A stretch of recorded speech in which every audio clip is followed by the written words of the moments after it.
said yesterday, Jasmine, both things can be true at the same time. And it is a non-negotiable position that the United States has faced a national security and economic crisis because of the unfair trade practices by countries around the world. As for the president, I have maintained this position. The entire administration has always said that President Trump is willing to pick up the phone and talk.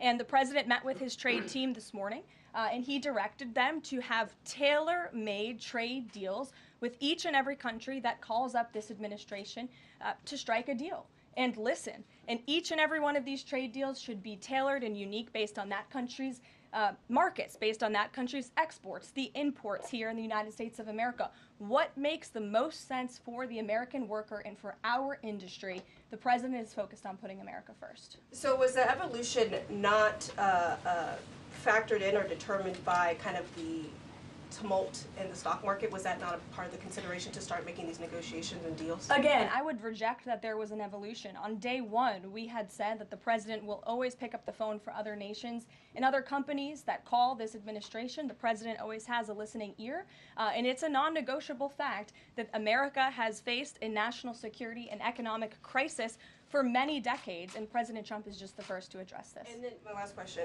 how will negotiations change how much revenue the White House is planning to make from the tariffs? Well, that has yet to be seen, but as the president said, the reciprocal tariffs, which will continue to go in effect as these deals will generate trillions of dollars in revenue to the United States. And this is twofold. The president wants to onshore jobs here to the United States of America. He wants to boost our manufacturing industry. He also wants to tackle these crippling deficits with almost every single country around the world. Jackie. Thanks, Caroline. The Treasury Secretary, Scott Bessent, warned that some of these negotiations might take up to months, that we could be doing this through April, May, and into June. And then you had Kevin Hassett say it's going to take a lot for the president to put his signature on the line because he wants to make sure there's a good deal for America. Is the president operating on any sort of a timeline or deadline where he wants this completed by? Well, we always move at Trump speed here at the White House, which is incredibly fast. I know you all know that from covering this White House day to day. The president likes to get things done, but he's very much focused on ensuring that these deals are good for the American worker, they are good for American manufacturing, and again, that they tackle these crippling deficits with these countries. All options are on the table for each country, but again, these are going to be tailor-made deals. They are not going to be off-the-rack deals, as the president has called it, and he has directed his entire trade team to be part of this effort. So that includes Secretary Bessent and our National Economic Director, Kevin Hassett. It also includes Secretary Lutnick, Peter Navarro, the entire trade team, Jamison Greer, who was on the Hill today. Everybody who was involved in this incredible, fair, reciprocal trade agenda will continue to be involved in negotiating these deals. And then yesterday, Goldman Sachs put out a research note. It put the odds of a recession at 45% within the next 12 months, up from 35%. But Peter Navarro guaranteed last night no recession. Does the president agree with him on that? I know the president in the past has been leery of making definitive statements on that. I can speak for the president, and I can speak for the optimism that he sees in our economy every day. Again, when you talk about the massive deregulatory efforts that are happening across the board, when you talk about how oil prices are down, gas prices are down, egg prices are down, we're cutting costs for the American worker, for the American consumer. We also see trillions of dollars of investments pouring into this country every day, and we're working hard now on the tariff side of the president's economic agenda. But don't forget, the next side of this is tax cuts, and we're counting on Capitol Hill to get those done, the largest tax cuts in history. Does that mean that without those tax cuts coming through, that the likelihood of a recession is greater? No, that's not what I said. I'm just saying be mindful of the whole of government economic approach that this administration is taking every day. Sure. Go ahead. Thank you, Caroline. You just said that one of the reasons these tariffs are going into effect is that some countries have been ripping off the United States, but some of the tariffs target countries like Madagascar, Bangladesh, with very high levels of poverty. So can you explain how the president wants to correct the deficit with those countries? Is there a plan, for example, to onshore the textile industry that these countries are known because, and, you know, just like, can you be specific about those like low income. Sure. Well, first of all, the reciprocal tariff rates that were implemented by country were focused on the monetary tariff that those countries have imposed on the United States, but also the non-monetary tariff barriers and the regulations, if you will, that have been put into effect over the years, making it harder for America to export to these countries. These were very carefully crafted numbers. There was also a 10% baseline tariff across the board as well, as you know. Moving forward, the president will talk to any country that picks up the phone to call, and I can tell you the phones have been ringing off the hook, wanting to talk to this administration, this president, and his trade team to try to strike a deal. And it's because the world knows that they need the United States of America. They need our markets. They need our consumer. The president has a lot of leverage on his side because he has the best economy and the best country in the world that he leads, and he knows that. And it's about dang time we finally have a president who uses that economic leverage to benefit American workers. And that's what the president is trying to do. Maggie. Karoline, thanks. Does the president endorse something that Karoline Leavitt said on television this weekend, which was that the army of millions and millions of human beings screwing in little screws to make iPhones, that kind of thing is going to be moving to the U.S.? Is that how the president envisions manufacturing shifting? And if so, how long would that take, roughly? The president wants to increase manufacturing jobs here in the United States of America, but he's also looking at advanced technologies. He's also looking at AI and emerging fields that are growing around the world that the United States needs to be a leader in as well. So there's an array of diverse jobs, more traditional manufacturing jobs, as you discussed, but also jobs in advanced technologies. The president is looking at all of those. He wants them to come back home. But iPhones specifically, is that something that he thinks is the kind of technology that can move to the U.S.? Absolutely. He believes we have the labor, we have the workforce, we have the resources to do it. And as you know, Apple has invested $500 billion here in the United States. So if Apple didn't think the United States could do it, they probably wouldn't have put up that big chunk of change. Elena. Hi, Karoline. It's clear the president has gotten the world's attention with these tariffs. Is he considering at all potentially holding off on imposing some of them before the deadline, or maybe later, reversing them because he's having these negotiations and having these good talks with other leaders? The president was asked and answered this yesterday. He said he's not considering an extension or a delay. I spoke to him before this briefing. That was not his mindset. He expects that these tariffs are going to go into effect. And you said something very important, Elena, in your question. You said the president has captivated the attention of the world. Absolutely he has. And it's about time we have a president in the Oval Office who is putting the world on notice and is putting the American people first, and again, is using the leverage of the United States to negotiate good trade deals. Just a quick follow-up. Sure. There's been some public sparring between Elon Musk and the president's trade advisor, Peter Navarro, on some of these tariffs. Musk actually referred to Navarro today as being, quote, dumber than a sack of bricks. Are you at all, or is the administration, the president, at all concerned that this is maybe impacting the public's understanding of these tariffs? It might be messing with the message on it? No, look, these are obviously two individuals who have very different views on trade and on tariffs.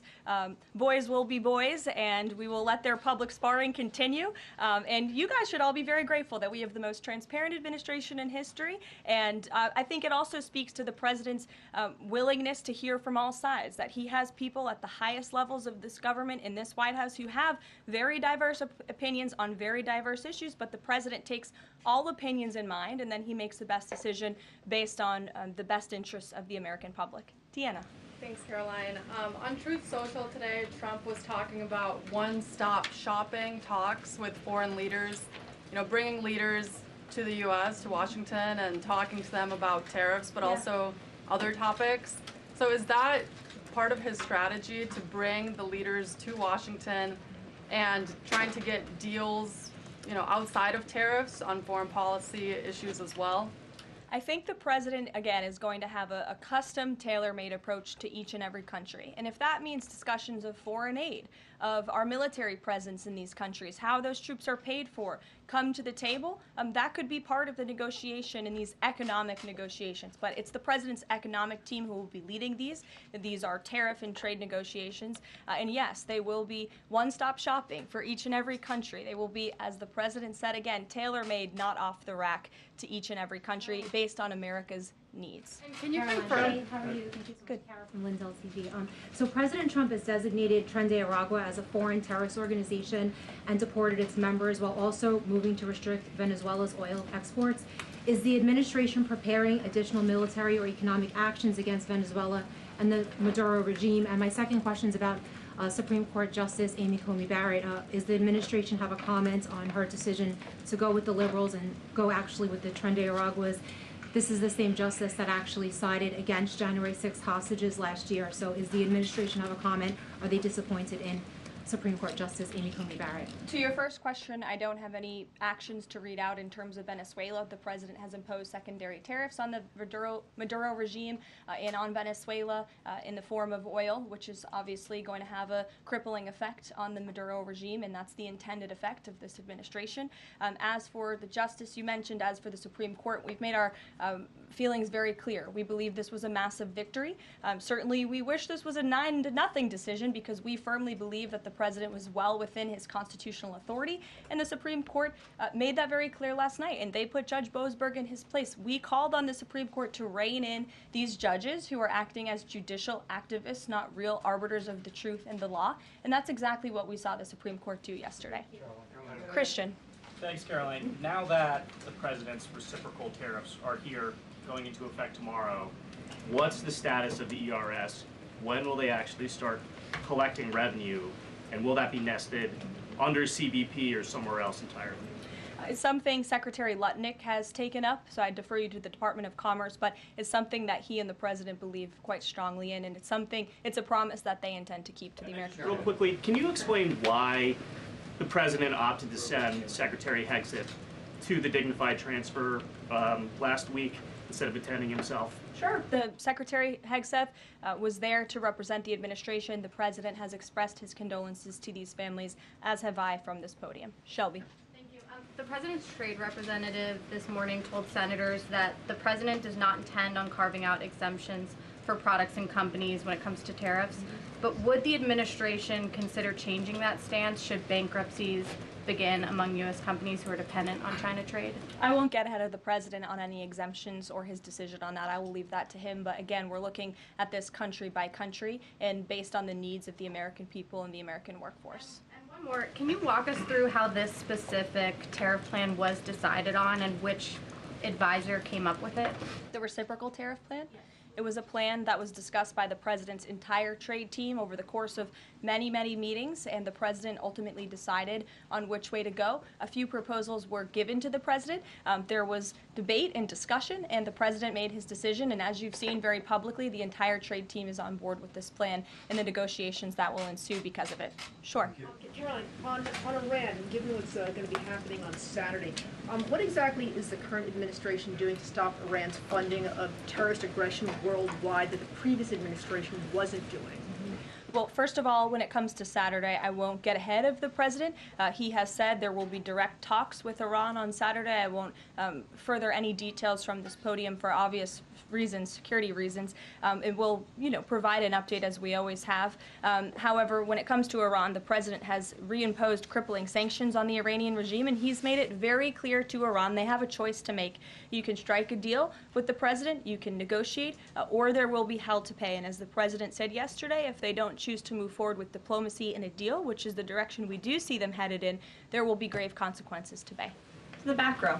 Thanks, Caroline.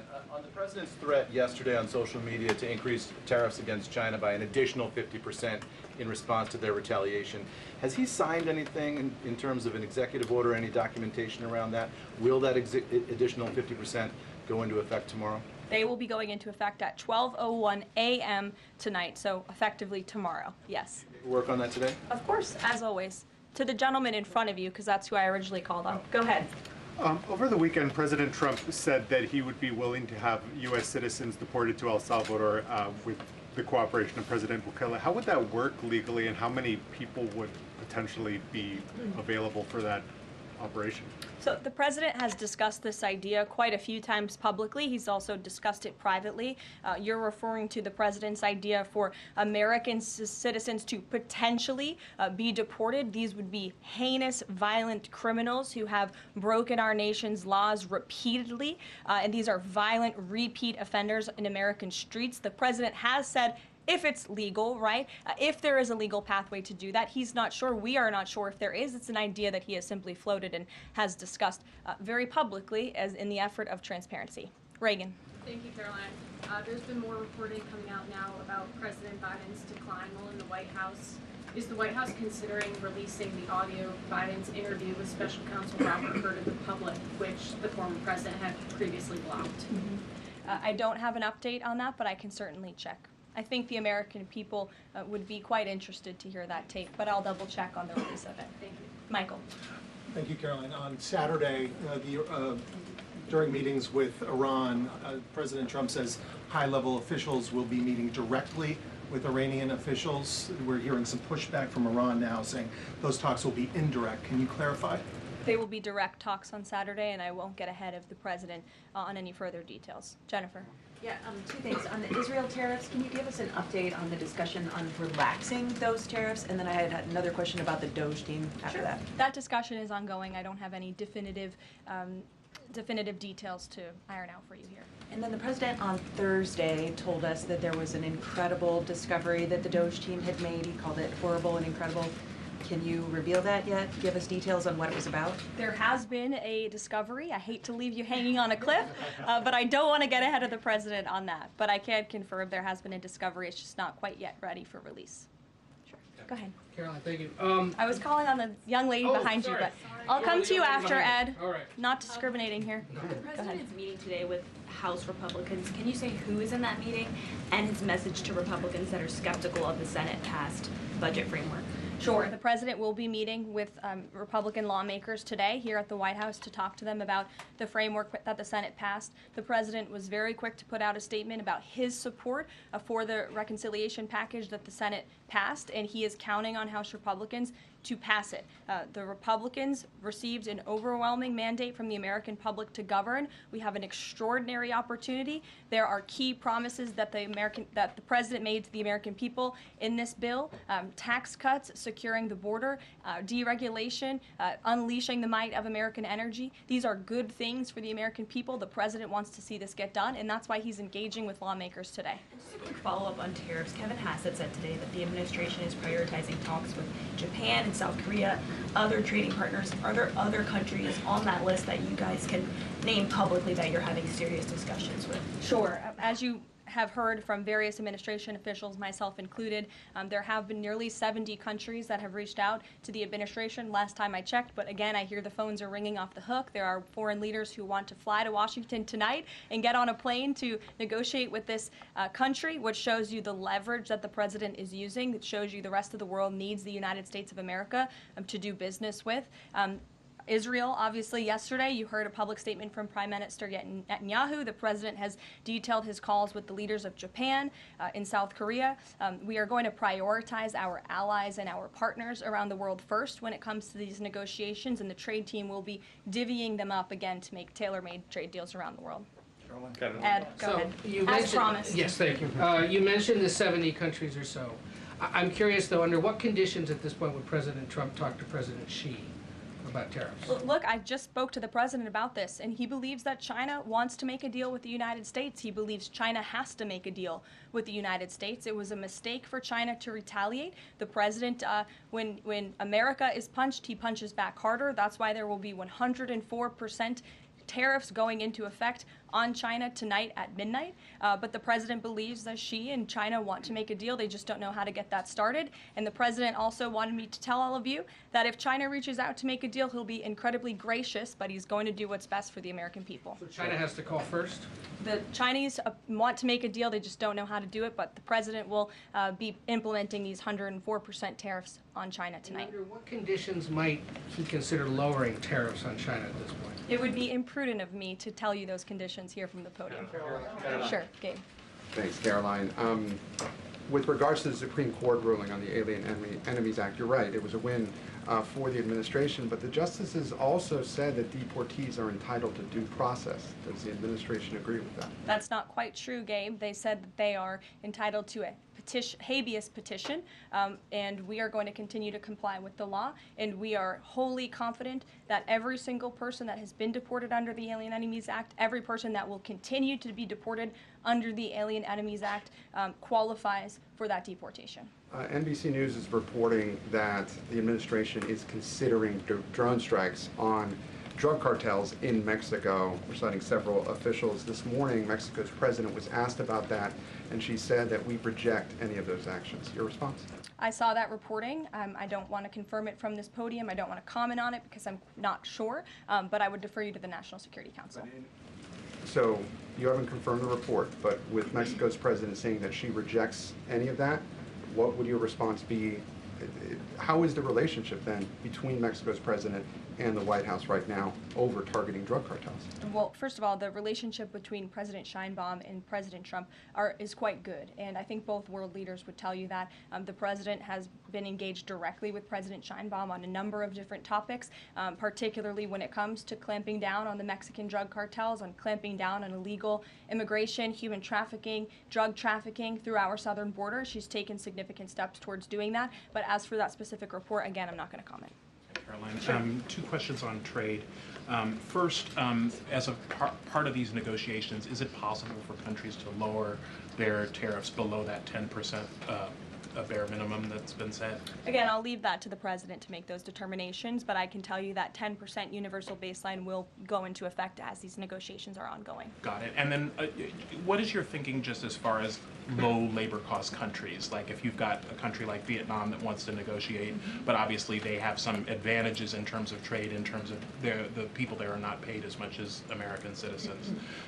What is kind of the thinking? Can they still achieve a good kind of trade outcome with the United States? Well, again, you're right to point out that different countries have different labor markets. They have different skills, if you will, different resources, and the president is going to take all of that into account. His team will take all of that into account when they're negotiating these deals. I do just want to point out one thing, that the president, everybody in Washington, whether they want to admit it or not, knows that this president is right when it comes to tariffs and when it comes to trade. In fact, Democrats have long said that the United States of America has been ripped off by the countries around the world. They just don't want to admit it now because it's President Trump who is saying that. In June of 1996, Nancy Pelosi spoke on the House floor. She urged her colleagues at the time to fight against the status quo trade policies that had contributed to America's trade deficit with China. In fact, Nancy Pelosi said, "How far does China have to go? How much more repression? How big a trade deficit? How many jobs have to be lost for the American workers? How much dangerous proliferation has to exist before members of this House of Representatives will say, 'I will not endorse the status quo'?" Those are the words of Nancy Pelosi in 1996. Well, President Trump is finally answering her call 27 years later. Nancy Pelosi can thank President Trump today for the 104% retaliatory tariff that will be going into effect on China. In 2007, Chuck Schumer spoke of our nation's crippling trade deficit, saying these are the kinds of records the American people don't want us to be breaking. The administration needs to move beyond words, take action now to reverse a trend that threatens our prospects for future economic growth. And Chuck Schumer said that in 2007. Finally, in 2025, President Trump is taking action. Recently defeated Democrat Sherrod Brown said on deficits in 2012 that our deficit then at China had reached an all-time high, and it was on pace to recede last year's record. The trade deficit had cost American workers millions of jobs at the time. These are the words of Democrats years ago. It is about time America finally has a president who is taking action to restore those millions of jobs back to the United States of America, to boost our manufacturing industry. He's doing what's right for the American people. It will take a lot of labor. It will take a lot of effort. But that's exactly what the American people elected this president to do. He will be talking about our energy agenda at 3 o'clock today over in the East Room. As you all know, he will be signing a bill to unleash the might of our beautiful, clean coal industry in this country, which is a reliable energy source also for AI. There's a great story in Bloomberg today, actually, about the executive order that will be signed later. So we'll see you all there. I'll let the president speak more. We'll see you later. Thanks, guys.